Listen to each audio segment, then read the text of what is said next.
तो हेलो दोस्तों, चलिए रेडी आगे 121 नंबर प्रश्न से हम लोग रेडी होने वाले हैं, क्योंकि ये 120 तक जो प्रश्न है दोस्तों वो हम आपको पहले सेट में करवा चुके हैं। ठीक है, अगर आप नहीं देखे हैं तो उसको देखने के लिए आपको कहाँ जाना है, चैनल के प्लेलिस्ट में जाकर आप नीचे देखिएगा तो वहाँ पे आपको मिलेगा बेसिक म्यूजिक क्वेश्चन है।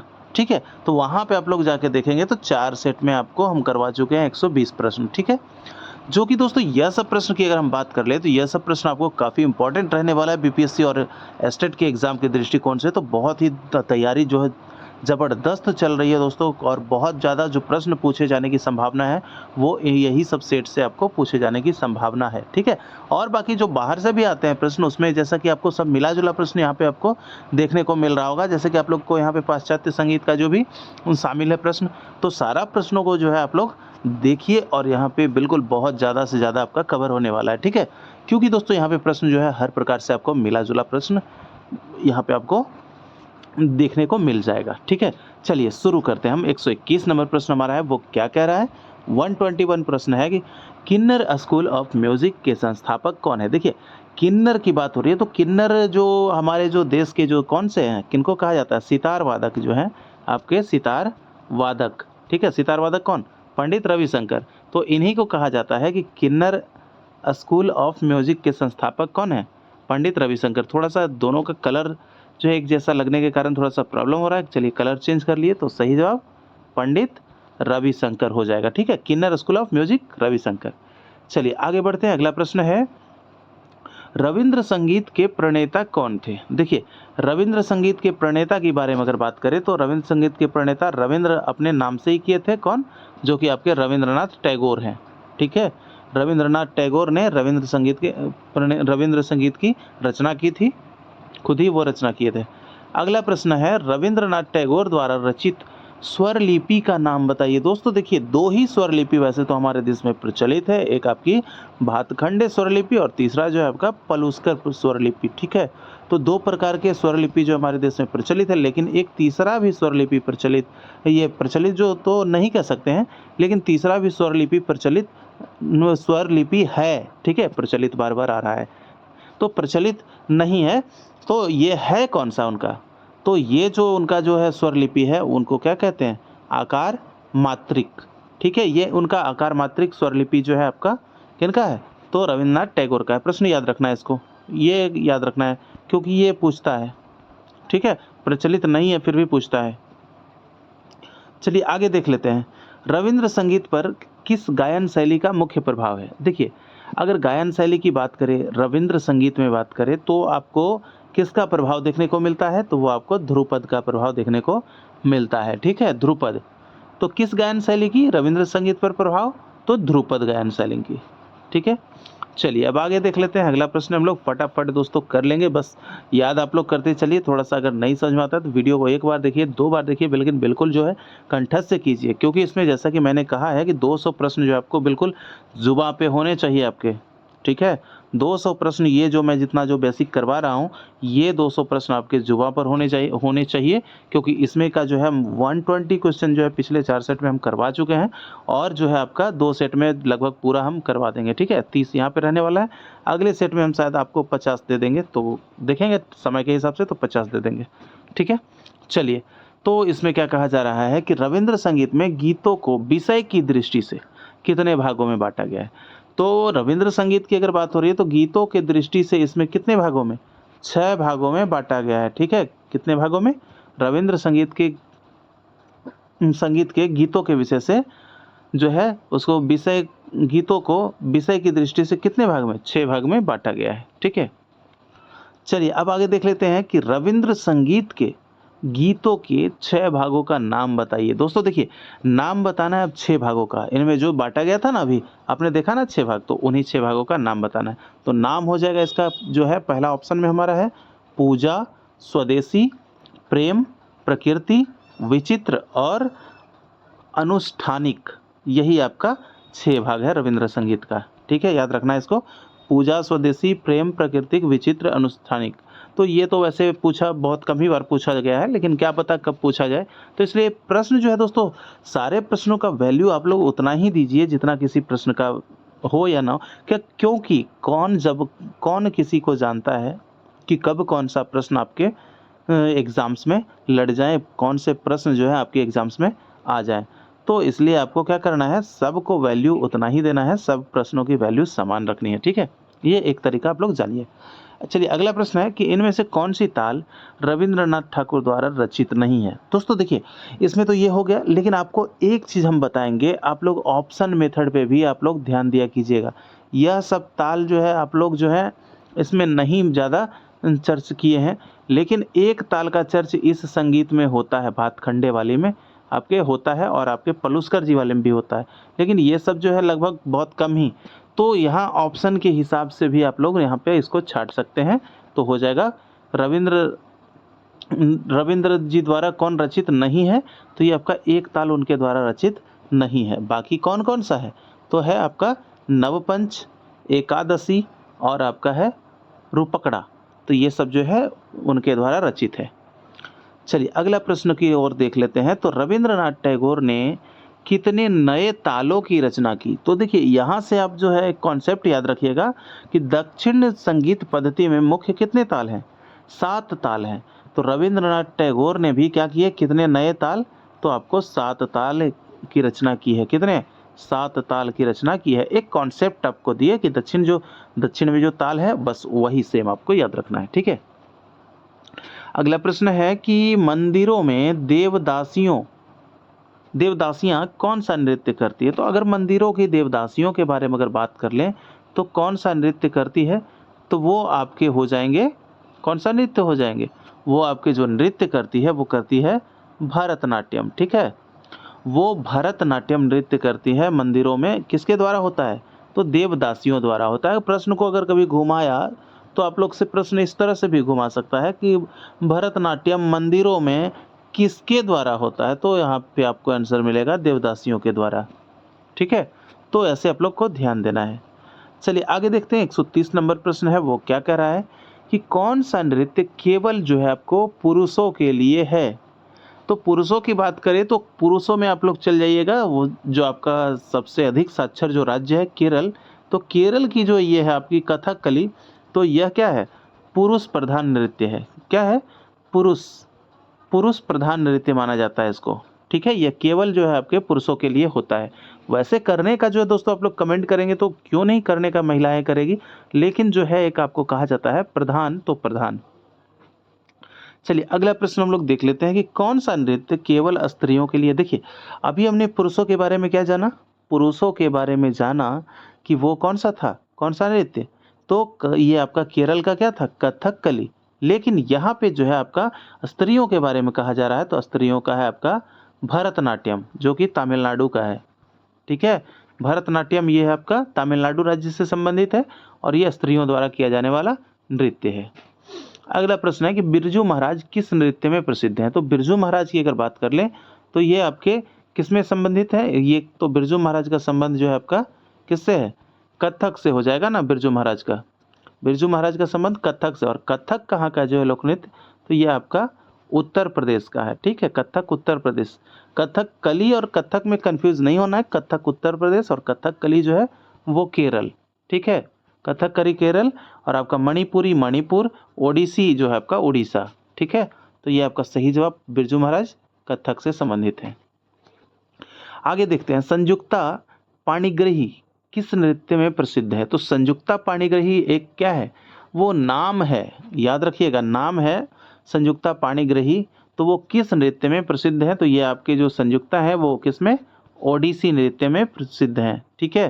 किसमें, ओडिसी, जो कि इसको अभी क्या बोला जाता है, ओडिसी, क्योंकि पहले उड़ीसा जब था ना तो उड़ीसी होता था, लेकिन अभी राज्य का नाम बदला है ओडिशा, तो ये ओडिसी हो गया है, क्या हो गया, ओडिसी, ठीक है। तो ये आपका सही हो गया ओडिसी। अगला प्रश्न है कि गंगूबाई हंगल किस घराने की प्रतिनिधित्व करती थी। तो गंगूबाई हंगल की अगर बात करें तो गंगूबाई हंगल वो जिस घराने से आपके पंडित भीमसेन जोशी हैं, उसी घराने से ये आपके जो है गंगूबाई हंगल हैं। तो ये किराना घराना इसका सही जवाब हो जाएगा, किराना घराना। जैसे कि ये आपका क्या बोलते हैं, और इसमें से एक दो संबंधित व्यक्ति लोग का नाम बताइए फटाफट कि किराना घराने से कौन कौन से व्यक्ति संबंधित थे, एक दो व्यक्ति का और बताइए।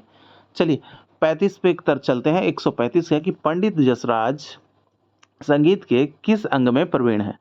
तो पंडित जसराज की बात करें तो पंडित जसराज क्या थे, गायन में थे, वो गायक थे, तो वो गायन विधा में जो थे वो प्रवीण थे। ठीक है, पंडित जसराज, जसराज जी का नाम सुने होंगे। अगला प्रश्न है, नौशाद साहब फिल्मों में संगीत के किस प्रकार जुड़े हैं। तो संगीत में देखिए क्या होता है, इसमें बहुत सारे लोग होते हैं। एक क्या करते हैं, सिंगर होते हैं, तो उससे उसमें वादक होते हैं, तो कंपोजर होते हैं, तो उसमें कोई गीत लिखने वाला लेखक होता है, तो बहुत सारे। तो वही पूछा जा रहा है कि नौशाद साहब फिल्मों में संगीत के किस प्रकार जुड़े थे। तो ये क्या करते थे नौशाद साहब, संगीत रचना किया करते थे, संगीत रचना। ठीक है, नौशाद साहब। चलिए आगे बढ़ते हैं। नौशाद जी का आप लोग सुने भी होंगे, सॉन्ग सुने होंगे, नहीं तो आप लोग देखिए यूट्यूब पे सर्च कीजिए नौशाद जी कैसा लिखा करते थे। वैसे तो सिंगर वहाँ पे आपको कुछ दूसरे ही मिलेंगे, लेकिन नौशाद साहब की लेखकी होती थी। चलिए अगला प्रश्न है 137 नंबर का कि हलीम जाफ़र कौन सा वाद्य बजाते हैं। तो हलीम जाफ़र की अगर हम बात कर ले तो कौन सा वाद्य बजाते हैं, तो हलीम जाफ़र जो है आपके सितार वादक हैं। हलीम जाफ़र क्या है, सितार वादक कहे जाते हैं हलीम जाफ़र। तो 137 का हमारा सवाल हो गया, जो आपके सितार का आंसर क्लियर हो गया। तो हलीम जाफ़र सितार। अगला प्रश्न है कि सामता प्रसाद उर्फ गुदई महाराज, इसी को याद रखना है आपको। क्या रखना है, सामता प्रसाद के नाम आए तो गुदई महाराज इनका जो है ये प्रसिद्ध है गुदई महाराज के नाम से। तो सामता प्रसाद संगीत के किस विधा से जुड़े थे। तो सामता प्रसाद की अगर बात करें तो ये सामता प्रसाद किस विधा से जुड़े थे। तो सामता प्रसाद का जो विधा था वो क्या था, वादन। ठीक है, सामता प्रसाद जो थे वो तबला वादन यानी तबला से जुड़े हुए थे, वो तबला वादन करते थे। तो वादन से इनका जवाब हो जाएगा। अगला प्रश्न है कि किशन महाराज तबला में किस घराने के शिष्य हैं। तो किशन महाराज तो तबला तो बजाते थे ही, ठीक है, ये तो क्लियर हो गया कि किशन महाराज का संबंध तबला से है। लेकिन अगर इनके घराने के शिष्य किस घराने के शिष्य है, तो तबला का ये बनारस घराना। ठीक है, बनारस घराना जिसके की संस्थापक किनको माना जाता है, पंडित राम सहाय को। किनको, राम सहाय, ये आपका बनारस घराना के तबला घराने के जो संस्थापक माने जाते हैं राम सहाय। तो इनका जो है किशन महाराज का संबंध बनारस घराने से माना जाता है। अगला प्रश्न है कि नृत्य में पैरों के बोल को क्या कहते हैं। तो नृत्य जहाँ होती है वहाँ जो पैरों के जो बोल होते हैं, देखते हैं आप लोग घुंघरू लगा के जो चन चन तक तई ता, तो उसमें जो होता है वो जैसे कि आप लोग करते हैं ना, होता है उसमें, तो उसको तत्कार कहा जाता है। ठीक है, करते हैं जो कि बहुत अच्छे अच्छे कलाकार भी होते हैं भाई, आपके भरतनाट्यम मोहिनी अट्टम, तो जो पैरों से जो करते हैं उसे तत्कार कहा जाता है, तत्कार। ठीक है, तक तत्, तो इस तरह से याद रख लेना है, बस सिंपल कॉन्सेप्ट। चलिए आगे देख लेते हैं। अगला प्रश्न है कि पश्चिमी देशों की मुख्य स्वरलिपि पद्धतियां कौन सी है। देखिए थोड़ा सा आप लोग यहाँ पे गौर कीजिए, यहाँ पे आप लोग को पाश्चात्य संगीत से पूछा जा रहा है, किससे, पाश्चात्य। तो यहाँ पे जो भी प्रश्न आपको करवा रहे हैं दोस्तों, 200 प्रश्न, मैंने क्या बताया कि सब बहुत अच्छा बेसिक से, जैसा कि आप लोग को हम उठा कर ला रहे हैं ऊपर तक के, और हम लोग पाश्चात्य संगीत में बढ़ गए हैं। तो प्रश्न कीजिए इसको कि मुख्य स्वरलिपि पद्धति कौन सी है। तो पाश्चात्य की अगर बात कर ले तो यहाँ पे जो मुख्य कहा जाता है वो अष्टाव को कहा जाता है। किसको, अष्टाव स्वरलिपि पद्धति जो है वो क्या है, मुख्य स्वरलिपि पद्धति है, अष्टाव। चलिए आगे बढ़ लेते हैं। 142 देखते हैं, अष्टाव स्वरलिपि पद्धति की मुख्य विशेषता क्या है। देखिए अष्टाव स्वरलिपि पद्धति की जो मुख्य विशेषता, जो अगर हम बात करें तो वो मुख्य विशेषता उसकी क्या होती है। तो उसमें क्या होता है कि देखिए पढ़ते हैं, 4 स्वर और उसकी मात्रा एक साथ का लेखन होता है, स्वर और उसकी मात्रा को एक साथ लिखते हैं, सही है। अगला क्या है, 6 अथवा 11 रेखाओं पर स्वर चिन्ह बनता है, ठीक है। और इसमें क्या होता है अष्टाव स्वरलिपि में कि मंद्र और मध्य तार सप्तक के अलग अलग चिन्ह हैं, ठीक है, अलग अलग चिन्ह होते हैं। और अगला और क्या कह रहा है कि निश्चित चिन्ह द्वारा लयकारी जो इसमें दिखाया जाता है। तो ये सब क्या थे, अष्टाव स्वरलिपि पद्धति की जो है विशेषता थी, ठीक है, ये आपकी विशेषता है, सारी विशेषता है। चलिए अब प्रश्न कर लेते हैं 143 नंबर।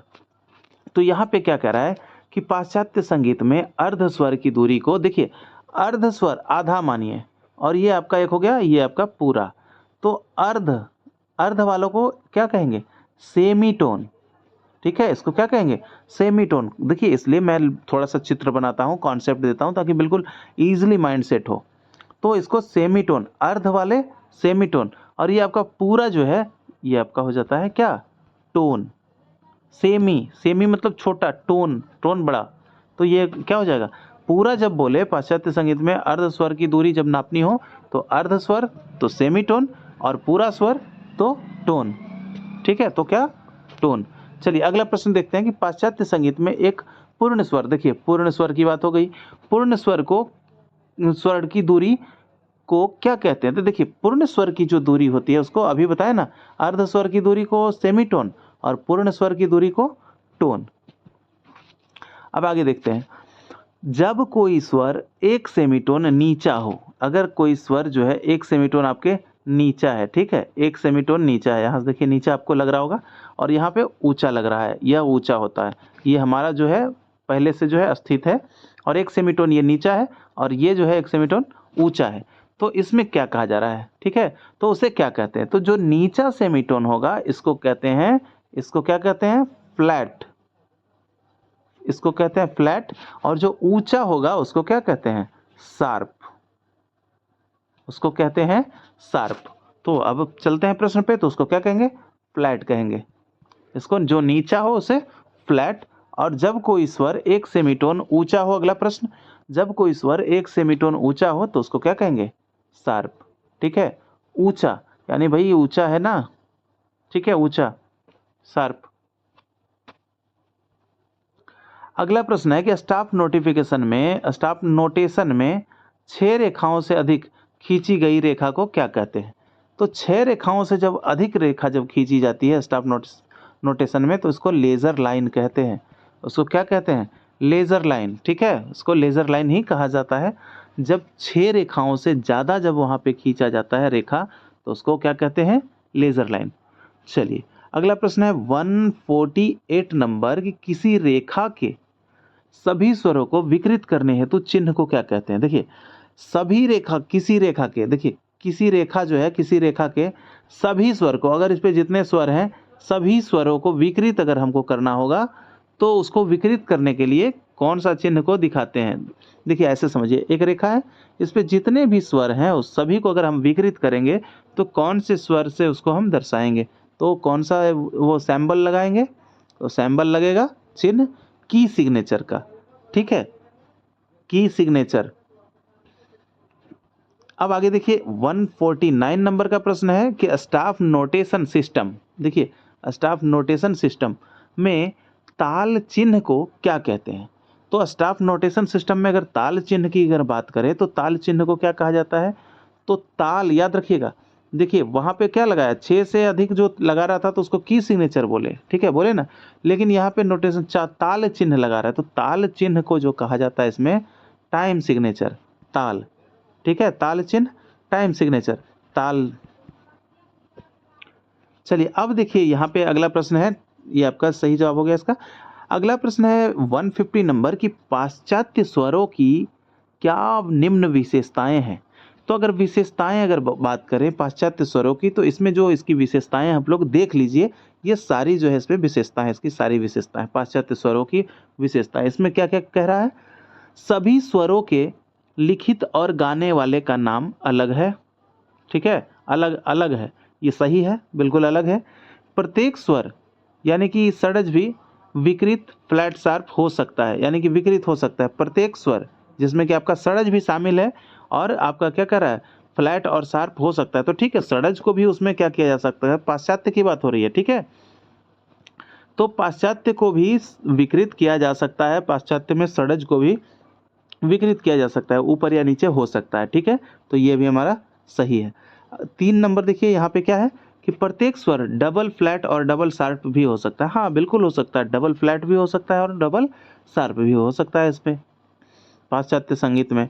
और यहाँ पे देखिए अगला है कि एक सप्तक, यानी सप्तक को देखिए यहाँ पे एक आप चीज देख रहे हैं ऑक्टव, इसको ऑक्टिव देख रहे हैं ना, तो अगर प्रश्न यहाँ से भी बनता है कि पाश्चात्य संगीत में सप्तक को क्या कहा जाता है, तो पाश्चात्य संगीत में अगर सप्तक को क्या कहा जाता है ऐसा अगर पूछा जाए तो क्या बताना है, ऑक्टिव कहा जाता है। क्या कहा जाता है, ऑक्टिव, यही आपका ऑक्टेव बहुत धुंधला हो गया है, चलिए इससे बढ़िया है, फिर से यहाँ से कर लेते हैं। तो इसको ऑक्टेव कहते हैं, ठीक है। तो इसमें अगर बात कर ले, देखिए अब देखिए, तो पाश्चात्य संगीत में एक सप्तक में 8 स्वर होते हैं। हमारे यहाँ कितने, सब मिलाकर 12 स्वर होते हैं, वहाँ क्या होते हैं, 8 स्वर होते हैं, याद रखना है। तो इस तरह से दोस्तों आप लोगों का जो है वीडियो बहुत ज़्यादा लंबा हो जाएगा, तो इसलिए 150 प्रश्न जो है इसमें रहने देते हैं। और इसके आगे जो प्रश्न जो है आपके, इसके आगे जैसे कि आप लोग के और भी प्रश्न आएंगे, बहुत सारा प्रश्न है, अभी पाश्चात्य संगीत में भी बहुत प्रश्न इसमें बाकी है। तो यह सब प्रश्नों को हम आपके लिए आगे करवा देंगे। तो आज हम लोग कितने प्रश्न सॉल्व कर लिए, आज हम लोग यहाँ पे देखिए, आज हम लोग कितने प्रश्न सॉल्व किए हैं। तो प्रश्न हुआ है हम लोग का 150 प्रश्न सॉल्व हुआ है। अब इसमें 50 बचा है, तो 50 करवा देंगे तो आपके 200 पूरे हो जाएंगे, ठीक है। इसमें बस 200 पूरे करना है, तो आप अपना 50 नंबर जो है स्टेट में फिक्स मान लीजिए कि 50 नंबर का प्रश्न पूछा जाएगा यहाँ से, ठीक है जी। तो चलिए मिलते हैं आपसे अगले सेशन में, जब तक के लिए इजाज़त चाहते हैं। लेकिन मुझे एक बात का इंतज़ार है कि हर सेशन में हम आप लोग से पूछते हैं आपका फीडबैक, तो फटाफट आप लोग कमेंट कीजिए कि यह सेशन आपको कैसा लगा है, ठीक है। तो मिलते हैं अगले सेशन में, जब तक के लिए इजाज़त चाहते हैं। जय हिंद, जय भारत।